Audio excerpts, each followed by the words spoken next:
jump out of the way. What those people aren't really real people. So, it was safe. Well, it was completely safe. Yeah, Well, yeah. it was kind of like remember Titanic, the movie Titanic. I mean, you could tell it was a CGI shot when they Right. pull up from the ship. Exactly. It was like yeah, after yeah. I'm King of the World, and they pull up, Yeah. and you actually see the CGI things moving. Well, I mean, that was revolutionary at the time because it really hadn't been done. But now, tons of movies, do that. So if you see a movie, that's a football movie, and you pan, you see the stadium is full of people. It's not full of people. They can't afford to hire enough extras to put people in those seats. So they have to use digital tricks in order to fill out some of those shots. And we're talking tonight with Nick Neisler. He's been nice enough to come up and join us in studio. He's Director of Business Development for Rhythm and Hues, and recently the company received the Oscar. Right. Yeah. I do want to say it was Bill Westenhofer who was the visual effects supervisor. He's the one who received the Oscar, and because it's not possible really for a company to get an Oscar, only a person. So But he's part of the squad. Of course he is. Yes, exactly. So. Nice. And you also brought some music, right? I did. I brought You're some filling CDs. in. You're going to provide us with some tunes. Sure. Why not? And then some chat and tunes. That's great. Shall we say?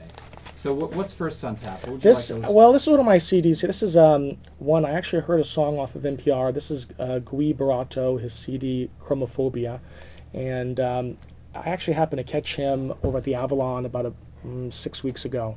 It was one of the Brazilian festivals. So he's a techno DJ, but he does some nice like minimalist type techno type stuff. So what track should we listen to? number 7's the Number one 7. that's pretty good. Do you ever listen to Brazilian Hour here at KXIA? I haven't before.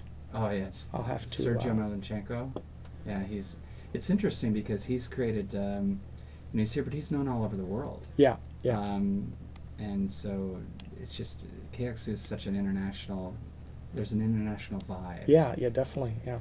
All right, well, here we go. Cool. And we'll be back with Nick Neisler. If you have any questions, give us a call, 310-338-KXLU. Who was that to? I don't know. Kind of Ready came for in. my close-up. Is that number 7? No, it's number 1. Oh, did I play the wrong one? It's all right. You can just. It doesn't matter if you don't play number 1. You No, can I hit track 8. track 8.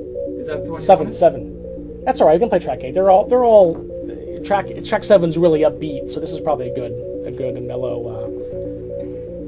Yeah, there's a guy that Pat Murphy does a show on Sunday nights. That some of it's just like wacky. People will send stuff from the internet. They'll create stuff, and it's electronic, And They have some great. Actually, that's funny. I have a couple CDs of like my friends' bands, and it's kind of. I'm kind of going through my stuff. I'm like, this is just my CDs I have in the car. Most of the stuff I have at home, it's all digital. But it's really interesting. There's a lot of high quality bands in LA. well, especially with technology, you can just record it at home. Yeah. You're good to go.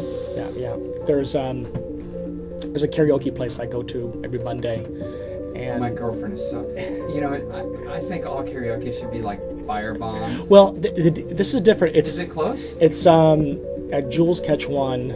Maybe I'll make a little plug for it. It'd be good because it really is. It's alternative karaoke. It is? It really is. They have a lot of tracks that don't exist anywhere else in Really? the world. They And it's only handmade Monday night?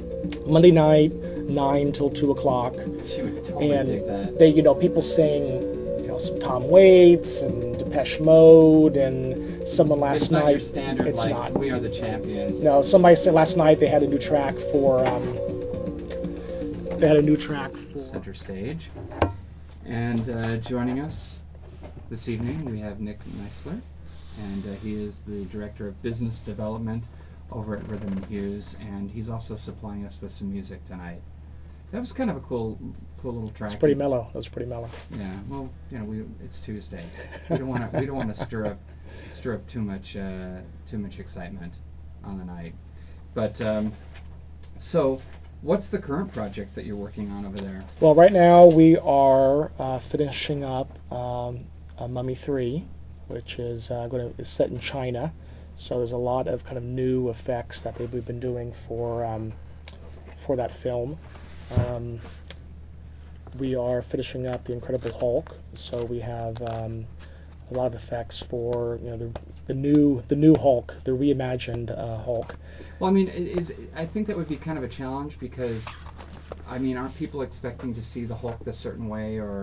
Well, it's interesting. The Incredible Hulk, it's been a comic book for like 40 years, and it's gone through 100 different kind of reimaginings. If you look at the history of what the character looks like, well, yeah, that's not just the television, but the comic book itself. You see sometimes it's the super exaggerated character, and sometimes it's this more normal kind of human type character, and so I think they do have a lot of leeway for kind of imagining what they want to do with the character. But Edward Norton is he's playing Bruce Banner in the movie. Well, now Eric Bana played it in Exactly. in the first film, which that guy was so incredible in that Spielberg film. Yeah. About what was that one called? I don't remember, but I know what you're talking But about. he's a really good actor. Yeah. Oh, Munich. Munich, yeah. I was really surprised. I mean, that he's got chops, to go from Hulk to that. So Edward Norton, interesting. Yeah, and he's very involved. He's very involved in the production and. Is Nick Nolte in this new one as well? No, he's not. I forget who's playing the other. Who's directing? I think it's Louis Leterrier. So he did The Transporter, if you remember some of those. So it's a real action type oriented film. Oh yeah. So Well, that introduced who's that guy that played the Transporter? It was like his Jason Stratham. Yeah, that put him on the mark as the new yeah. action hero. However, he did that kind of Knights and In the Name of the King was his I last think that was, his I last probably movie. I probably would have left. That might be his last movie. I haven't seen it. In fact, I told my friends I wanted to go see it, but I couldn't get anyone to go see it with me, so I haven't seen it yet. Yeah, I think trying to cash in on that, what is it? I don't know, fantasy thing. Yeah, exactly. So yeah, we're working on the Hulk. So we're doing both the Hulk and the Abomination, which is the bad guy. It's kind of the evil flip side of the Hulk. Mm-hmm. And then we have a couple movies that we're then starting to get ramped up on for Christmas or next year. So we have a movie called Cirque du Freak, which is based on a kid's book. Oh, really? That we're working on. And I think there's either just started shooting or will be shooting soon. We're doing a lot of design stuff right now. And then we are working on The Land of the Lost, which is... Is that based, didn't they do a TV show Exactly, on it's the TV show. So they're shooting right now. But it's going to be a feature? It's going to be a feature, yeah. Okay. Yeah. It's Will Ferrell is the main guy in it. Now, what's going on with Will Ferrell? I mean, the basketball movie tanked, didn't it? It didn't do very well. No, it didn't look like it did very well in the box office. I mean, old school. I love old school. That was a good movie. Yeah, it was funny. Yeah. So Frank the Tank. So is he tanking, Frank? These movies go up and down. I think a lot of it has to do with just what time of the year it is, and are people on break, not on break? They want to see a basketball movie right now, so. But the stuff, people who've been on set said it looks really good. And for people who remember the TV show, I don't know if you watch it as a kid or not, but it was kind of a goofy. Isn't that where they were lost and the monsters were not?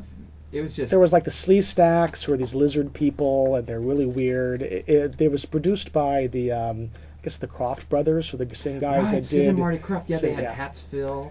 A friend of mine was actually in one of those. It was about like a Volkswagen or something. What was? I don't remember that. The Hatsville's an old one, but there was. Yeah, Hatsville was Butch Patrick. Eddie Munster was in Hatsville. And Charles Nelson Riley. I remember Hatsville, but that was an Simon old the one. Sea Monster. Whatever happened to Sid and Marty Croft? They were the gang. They've of course their big one was. H.R. Pufnstuf, of course. Yeah, with that kid from Oliver. Yeah, exactly, with the talking flute and everything. So, and Witchy Poo. Yeah, most people haven't. I don't think they haven't seen Land of the Lost. I think you can get those now. You can get those on. I forget the label, but you can buy all the old DVDs of the show. It's just for pure camp value. Yeah. Well, some of it's really creative. It really is fun. I used to love the banana splits. Cool It. What was it? Cool It, Mata? It was the chimpanzees. I'm sure that you would have like animal rights groups up in arms if they did that today. It was